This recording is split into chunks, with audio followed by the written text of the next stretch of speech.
अस्सलाम वालेकुम students.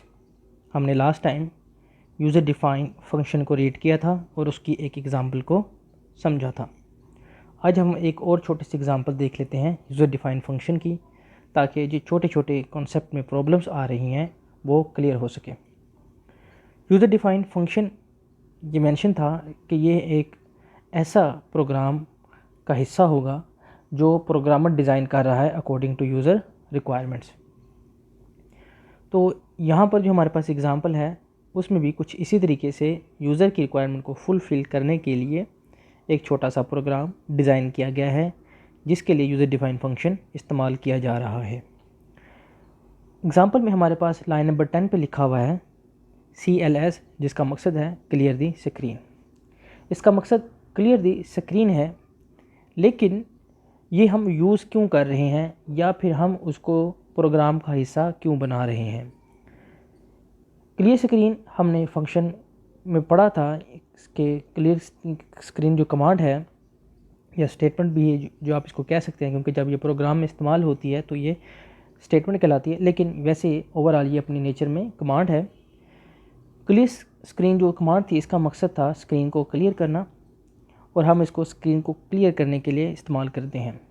Question वही है कि इसको हमने इस्तेमाल तो किया, लेकिन हम इसको प्रोग्राम से पहले क्यों नहीं इस्तेमाल कर रहे। यानी कि हमारा जो एक्चुअल प्रोग्राम है, जो यहाँ पर लाइन नंबर 20 से शुरू हो रहा है, हम उसको लिखने से पहले सिंपल CLS लिखें, टाइप करें विदाउट लाइन नंबर के बगैर, और उसको एंटर करें, तो हमारी जो स्क्रीन होगी वो क्लियर हो जाएगी, और उसके बाद हम अपना प्रोग्राम लिखें।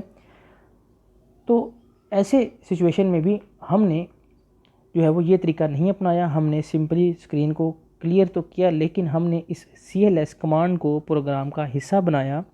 उसकी वजह ये है कि जब आप यूज़र से कुछ रिक्वायरमेंट्स बार बार लेना चाह रहे हों और आप ये चाहते हों कि जो पिछली इन्फॉर्मेशन है वो नेक्स्ट एग्जीक्यूशन ऑफ प्रोग्राम पर असरअंदाज ना हो, तो उसके लिए हम इस्तेमाल करते हैं CLS, और उसको हम प्रोग्राम का हिस्सा बना लेते हैं। जैसा कि एग्ज़ाम्पल में है कि यूज़र से जो प्रोग्रामर है वो बार बार रेडियस जो है वो रिक्वायर्ड करेगा, और हम ये चाहते हैं कि जो फर्स्ट यूज़र आए वो रेडियस एंटर करे और उसको उसका रिज़ल्ट शो हो, और जब सेकंड यूज़र आए और उसको भी यही प्रोग्राम शो हो और उससे रेडियस मांगा जाए, तो हम ये चाहते हैं जो प्रीवियस रिज़ल्ट है वो हमारी स्क्रीन पर शो ना हो, और प्रीवियस जो भी इंफॉर्मेशन है वो हमारी स्क्रीन पर शो ना हो। तो उसके लिए हम CLS को अपने प्रोग्राम का हिस्सा बना लेंगे, ताकि जब सेकंड यूज़र आए और इस प्रोग्राम को एग्जीक्यूट किया जाए तो सबसे पहले जो प्रीवियस इंफॉर्मेशन है वो क्लियर हो। इसलिए हमने CLS को यूज़ किया, और साथ साथ इसको हमने लाइन नंबर 10 में लिख कर इसको प्रोग्राम का हिस्सा बना दिया। ये था वो मकसद जिसकी वजह से CLS को प्रोग्राम का हिस्सा बनाया गया। एक तो CLS का मकसद है स्क्रीन को क्लियर करना, लेकिन उसको यहाँ हमने प्रोग्राम का हिस्सा क्यों बनाया है वो मैंने आपको बता दिया है कि जब आप यूज़र से कोई रिक्वायरमेंट मांग रहे होते हैं, कोई इनपुट मांग रहे होते हैं, तो हम ये चाहते हैं, उसका जो मकसद होता है वो ये होता है कि हम बहुत सारे यूज़र से इनपुट करवाएंगे और उनसे उसका जो है रिज़ल्ट शो करवाएंगे। तो ऐसे सिनेरियो में हम अगर चाहते हैं कि प्रीवियस, और अच्छी बात है कि जो प्रीवियस रिज़ल्ट है वो सेकंड यूज़र को शो ना हो, और जो भी प्रीवियस इन्फॉर्मेशन है वो सेकंड यूज़र को शो ना हो, तो हम ऐसी सूरत में CLS कमांड को प्रोग्राम का हिस्सा बना देते हैं। इसके बाद हमारा एक्चुअल प्रोग्राम शुरू होता है लाइन नंबर 20 से।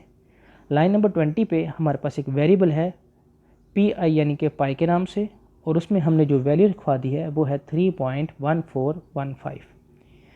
क्योंकि पाई का जो हमारे पास मैथमेटिकली साइन होता है वो कीबोर्ड पे अवेलेबल नहीं है, तो इसलिए हमने यहाँ पर पाई के नाम से एक वेरिएबल लिया है जिसमें हमने उस वैल्यू को शो करवाया है या स्टोर करवाया है।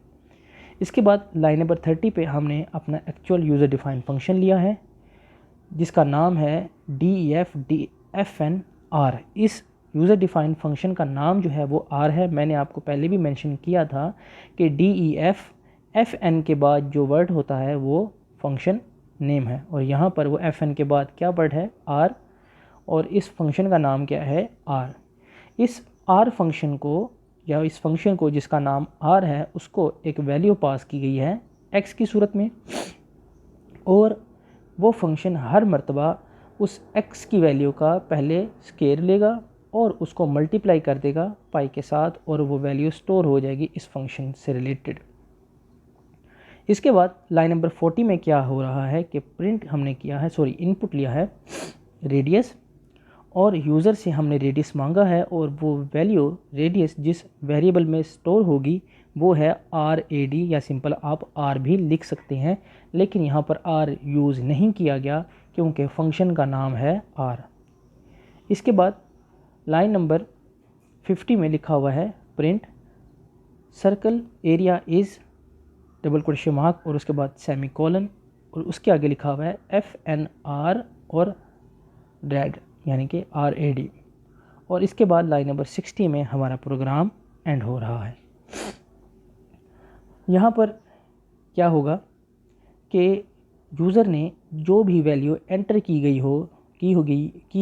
होगी RAD वेरिएबल के अंदर, वो सेम फंक्शन हमारा अप्लाई होगा DEF FNR फंक्शन के साथ। ठीक है, लाइन नंबर 50 में बताया जा रहा है कि सर्कल एरिया इज़ FNR, और उसको जो वैल्यू पास की जाएगी वो किसकी होगी, x की बजाय RAD की। तो अब x क्या कर रहा है, अगर हम x की जगह RAD की वैल्यू लगा दें जो भी यूज़र ने प्रोवाइड की होगी, तो वो सबसे पहले उस वैल्यू का स्केयर लेगा और उसको पाई की वैल्यू के साथ मल्टीप्लाई कर देगा, और वो स्टोर हो जाएगी FNR RAD फंक्शन में, और उसको बाद में प्रिंट करवा लिया जाएगा। इसकी एग्जीक्यूशन देखते हैं ताकि मज़ीद कोई छोटी सी प्रॉब्लम हो तो वो भी क्लियर हो जाए। यूज़र से जब यूज़र को मैसेज मिला लाइन नंबर 40 के ज़रिए कि इनपुट रेडियस, बेहतर तो यही है कि आप उसको प्रॉपर मैसेज दें कि enter the value of radius. ठीक, तो उसने यूज़र ने जो भी वैल्यू एंटर की है वो स्टोर हो गई RAD, और जो वैल्यू स्टोर की गई है यूज़र की तरफ से वो मैसेज के आगे लिखी हुई है 2। अब क्या होगा कि हमारे पास RAD की वैल्यू है 2। अब हम यही 2 की वैल्यू लाइन नंबर 30 में जो फंक्शन है जो एक ख़ास काम परफॉर्म कर रहा है वहाँ पर लगा के देखते हैं कि फॉर एग्ज़ाम्पल जिस तरह आप मैथमेटिकली परफॉर्म करते हैं कि आपके पास फंक्शन में x की वैल्यू पुट कर देते हैं, हम भी सिंपल लाइन नंबर 30 में जो फंक्शन लिखा हुआ है वहाँ पर x की जगह 2 पुट करके देखते हैं। तो आप देखें 2 हमारे पास आंसर होगा 4, और 4 को जब हम 3.1415 से मल्टीप्लाई करेंगे तो आंसर आएगा 12.556697 के राउंड अबाउट। इसी तरीके से फिर उसी फंक्शन को हमने प्रिंट भी करवा दिया। यहाँ तक हमारे पास एग्ज़ाम्पल थी यूज़र डिफाइंड फंक्शन की, और हमारा जो यूज़र डिफाइंड फंक्शन का टॉपिक है वो ऑलमोस्ट कंप्लीट हो जाता है। मैं यहाँ पर थोड़ा सा रिकॉल करवा दूँ चैप्टर नंबर 5 को, जो बहुत इम्पॉर्टेंट है कि ये हमारा जो प्रोग्राम है ये यूज़र डिफाइंड फंक्शन का है, और इस चैप्टर का मकसद क्या था, सब रूटीन्स से रिलेटेड टॉपिक्स आगे आएंगे, लेकिन उनको अभी हमने नहीं पढ़ना। अभी हम रीड करेंगे सिंपली सब प्रोग्राम्स को। सब प्रोग्राम्स चैप्टर नंबर 5 थोड़ा सा मैं रिकॉल करवा देता हूँ, जिसमें हमारे पास सबसे पहले डेफिनेशन है सब प्रोग्राम की। उसके बाद जो 2 मेन डेफिनेशंस हैं वो है बिल्ट इन फंक्शन और user defined function. Built in function जिसको developer of the language design करता है, और यूज़र डिफाइंड फंक्शन जिसको programmer according to the user requirement design करता है। बिल्ट इन फंक्शन में हमारे पास 2 मेजर कैटेगरीज थी फंक्शंस की, numeric and string. Numeric function वो थे जो सिंपली न्यूमेरिक वैल्यूज़ एक्सेप्ट करते हैं और उनका आंसर न्यूमेरिकली शो करते हैं। इसके बाद जो स्ट्रिंग फंक्शन है वो स्ट्रिंग्स को एक्सेप्ट करते हैं या एप्लीकेबल होता है स्ट्रिंग्स पर, लेकिन उसका आंसर जो है वो स्ट्रिंग भी हो सकता है और न्यूमेरिक भी। बिल्ट इन फंक्शन में हमने जो एक टॉपिक था न्यूमेरिक फंक्शन, उसमें हमने काफ़ी फंक्शंस को रीड आउट किया, उनके सिंटैक्स को देखा, उनके एग्जांपल्स को देखा। इसमें जो सबसे अहम फंक्शन है वो आपने इनको अच्छे से रीड करना है, वो है इंड फंक्शन, उसके बाद साइन फंक्शन, फिर RND फंक्शन, फिक्स फंक्शन, और सबसे लास्ट पे हमारा जो है लॉग फंक्शन, ये इन फंक्शन से रिलेटेड जितने भी हमारे हैं ये सारे न्यूमेरिक फंक्शन में इम्पोर्टेंट हैं। इसके बाद जो स्ट्रिंग फंक्शंस है इसमें जो इम्पोर्टेंट है वो है LEN function, VAL function, mid function और CHR फंक्शंस। ये कुछ अहम फंक्शंस हैं जो मैंने आपको बताए हैं, जो नॉर्मली यूज़ भी होते हैं आपकी बुक्स की एक्सरसाइज में और पेपरों में भी आते हैं। आप इनको अच्छे से रीड करें और इससे रिलेटेड जो भी डेफिनेशंस हैं उनको अच्छे से रीड करें, क्योंकि ये सारे कॉन्सेप्ट आपके यूज़ होंगे प्रोग्रामिंग में, फर्दर जो भी आपकी प्रोग्रामिंग होगी उसमें। मज़ीद कोई भी प्रॉब्लम हो तो लाजमी शेयर कीजिएगा। इन तमाम लेक्चर्स को रेगुलरली सुनें और उनमें दिए गए टास्क को परफॉर्म करें, और किसी भी किस्म की प्रॉब्लम हो शेयर करें। अस्सलाम वालेकुम।